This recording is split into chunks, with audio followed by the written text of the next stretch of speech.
ఇదేనా ఇల్లు అమ్మా? ఇదేనా మీ ఇల్లు? రండి. ఈ ఇంట్లో ఎలా ఉంటున్నారు మీరు? ఎన్ని సంవత్సరాల నుంచి ఉంటున్నావు ఇంట్లో? లైట్ లేదా?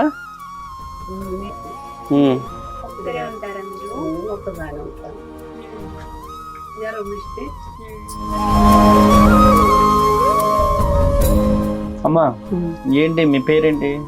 లక్ష్మి. వజ్జలక్ష్మినా? ఏంటి ఈ ఇంట్లో ఒక్కరే ఉంటారా మీరు? ఒకదాని ఉంటా, ఇంకేవాళ్ళు వస్తారు. ఒకదాని ఉంటా. జ్వరం వస్తే బిడ్డ మనం తీసుకుని దాన్ని ఉన్నా మా వాళ్ళు చాలు దాటించుకుని ఇంత మంచి దాటించుకొని వచ్చిన ఇప్పుడే వచ్చిన. జ్వరం వస్తుందా? పెన్షన్ వస్తుందా అమ్మా? పెన్షన్ వస్తుందా మీకు? పెన్షన్ మీకు రావట్లేదా? ఎందుకని అప్లికేషన్ పెట్టుకోలేదా? బ్యాంకుకి ఉండాలి ఈడ తిరుగుతానికి ఆయనకి అవి అంతా చేసిస్తే మోగలి కాగితాలను తీసి ఇప్పుడు పెద్ద మనిషి ఉన్నప్పుడు వచ్చింది సార్. పెద్దమ్మకి లేదు ఇప్పుడు పెన్షన్ రావట్లేదు. రావట్లేదు. 10 రూపాయలు ఎత్తే తిన్నట్టు లేకపోతే లేనట్టు. పెన్షన్ ఇప్పుడు మీకు రావట్లేదు. తిరగటాండి ఇంకా ఎవరన్నా వచ్చిన ఆడిపోయి ఇది వస్తాయి. ఎంతమంది బిడ్డలను కన్నావు? 5 బిడ్డలు. 5గురిని కన్నావా? 5 బిడ్డలు, 4 కొడుకులు. తెచ్చుకుని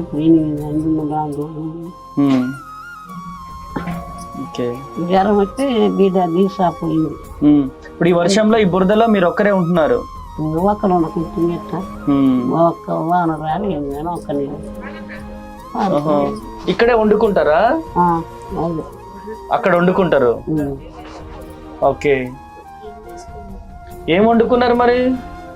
బియ్యం వండుకుంటాం. ఇప్పుడు ఇవాళ ఏమైనా వండుకున్నావా? తిన్నావా ఏమైనా? ఇప్పుడే బిడ్డ దగ్గర తీసుకొచ్చింది. ఏం వండుకోలే ఇంకా? ఓకే.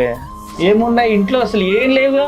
ఏంటి ఉంటాయి అసలు గ్రాసరీస్ కూరగాయలు అసలు ఏం లేవు కదా? సరుకులు ఏం లేవు. ఈ 2 గిన్నెలేనా నీ?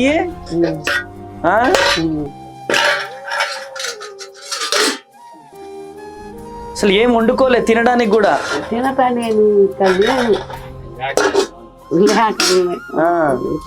కూరగాయలు కూడా అసలు ఏం లేవుగా? లేవు. ఓకే. నీ గురించి చెప్పారు నాకు. చెబితే నేను కొత్తగూడెం నుంచి వచ్చా. ఎక్కడ కొత్తగూడెం? ఎక్కడిది? అక్కడ పాల్వంచ కొత్తగూడెం తెలుసా? ఎవడు పోతాడు నాకేం నేను నీరు లేకనే ఏది లేదు నాకు.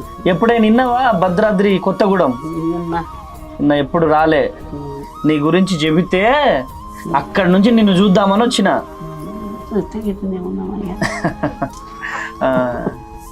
Okay okay. నీ కొరకు నేను ప్రార్థన చేస్తా. సరే నేను కొన్ని తీసుకొచ్చిన నీ కొరకు తీసుకొస్తా వెళ్ళి, సరేనా?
నేను మీకోసం చీర తీసుకొచ్చా, రైట్?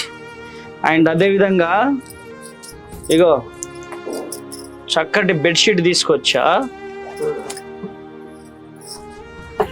చక్కగా బెడ్షీట్ కప్పుకో ఈ వర్షానికి, సరేనా? అండ్ సరుకులు తీసుకొచ్చా, బియ్యం తీసుకొచ్చా. నీ గురించి నాకు తెలియదు, సో మళ్ళీ వస్తా. రమ్మంటావా వద్దంటావా? చెప్పమ్మా. మీరు రమ్మంటేనే వస్తా, ఏం కాదు, సరేనా? నేను చక్కగా నీకోసం ప్రార్థన చేస్తా. నీకు మంచిగా ఇప్పుడు జ్వరం తగ్గిపోతుంది, దగ్గు తగ్గిపోతుంది, సరేనా? నీకోసం ప్రార్థన చేసి ఇక్కడి నుంచి పోతా, సరేనా? సరుకులు తీసుకొచ్చిన, బియ్యం తీసుకొచ్చిన, చీర తీసుకొచ్చిన, బెడ్షీట్ తీసుకొచ్చిన. నీ గురించి నాకు అసలు తెలియదు, ఇట్లా ఉంటుందని తెలియదు. నేను మళ్ళీ వస్తా నీ దగ్గరికి, సరేనా? నువ్వు నాకేమి ఇస్తావు మరి?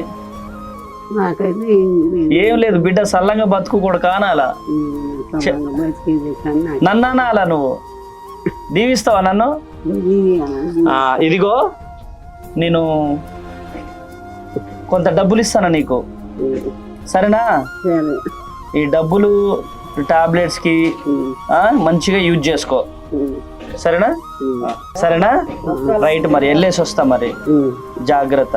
తండ్రి, ఈ బిడ్డని దీవించండి, ఆశీర్వదించి నీ శక్తితో నీ బలముతో నింపండి ప్రభువా. ఉన్నటువంటి జ్వరాన్ని తొలగించండి, దగ్గుని తొలగించండి, ఆయాసాన్ని తొలగించండి, నీ మహిమతో నింపండి, నీ శక్తి నీ బలము బిడ్డ మీద రిలీజ్ చేస్తురమ్మని యేసు నామంలో ప్రార్థిస్తున్నాను తండ్రి, ఆమేన్. Praise Lord. సెకండ్ ఇవ్వు. రైట్, కృప కలుగును గాక, దేవుడు నిన్ను దీవించును గాక. వెళ్ళేసి వస్తా మరి, సరేనా? అమ్మో ఎస్ అయ్యో, వద్దు వద్దు వద్దు, అట్లా కాలు పట్టుకోవద్దు, సరేనా? పట్టుకో. రైట్, వెళ్ళేసి వస్తా. రైట్, అందరికీ నమస్కారం అండి, నేను అమ్మతేజ. సో ఈరోజు మరి బయ్యారం మండలం టేకులగూడెం అనే గ్రామానికి ఈరోజు వచ్చాము. మరి ఈ అమ్మకి, మరి అమ్మ ఒక్కరే ఈ ఇంట్లో ఉంటున్నారు. సో చాలా దారుణాతి పరిస్థితి చూడొచ్చు మీరు, ఇంటి చుట్టంతా బురద, ఇంట్లో ఒక్కరే ఉంటున్నారు. సో చూసి చాలా బాధ అనిపించింది. ఇప్పటి వరకు కూడా తనకు పెన్షన్ రావట్లేదంట. దయచేసి ఈ వీడియో చూస్తున్న నాయకులు కావచ్చు, అధికారులు కావచ్చు, దయచేసి ఇలాంటి తల్లికి కూడా మరి పెన్షన్ రాకపోతే మరి ఎంత బాధాకరంగా ఉంటుందో ఒకసారి ఆలోచించండి. దయచేసి ఈ వీడియో చూస్తున్నవారు ప్రతి ఒక్కరు కూడా మరి ఈ అమ్మకు పెన్షన్ వచ్చే విధంగా సహకరిస్తారని నేను మనస్ఫూర్తిగా కోరుకుంటున్నాను. మరి ఈరోజు ఈ గ్రామానికి వచ్చి ఈ బిడ్డకు సహాయం చేయడానికి దేవుడు మాకు కృప చూపించాడు.